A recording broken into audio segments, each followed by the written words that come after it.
హల్లెలూయా. నీ అంతగా నువ్వు ఇది కరెక్ట్ కాదని తెలుసుకొని నీ మనస్సాక్షి కానీ నీ ఆత్మ చెప్తున్న దాని ప్రకారంగా కానీ మనము ఇది కరెక్ట్ కాదు అని అనిపిస్తున్నప్పుడు అందులో నుండి టర్న్ అయ్యి విడిచిపెట్టి దేవుని వైపు తిరిగి రక్షణ పొందడం అనేది దేవుని హృదయాభిలాష. హల్లెలూయా. హల్లెలూయా. అర్థమవుతుందా? చాలా మంది అంటారు, ఏమంటారు, నేను శోధించబడుతున్నా, నన్ను శోధిస్తున్నాడు దేవుడు, శోధిస్తున్నాడు, నన్ను శోధిస్తున్నాడు అని అంటారు. అర్థమవుతుందా?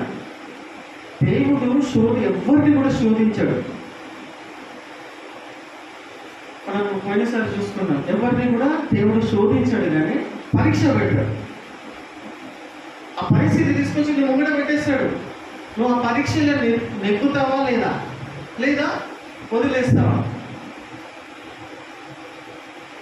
శోధన అనేది నీ ముంగడొచ్చి నిలబడినప్పుడు ఆ శోధనకు నువ్వు నిలబడి జయించి ముందుకెళ్తావా, లేకపోతే నీ బలహీనతలను బట్టి నువ్వు ద్వారములు దానికోసం తెరిచి, యాక్చువల్లీ చెప్పాలంటే ఇందులో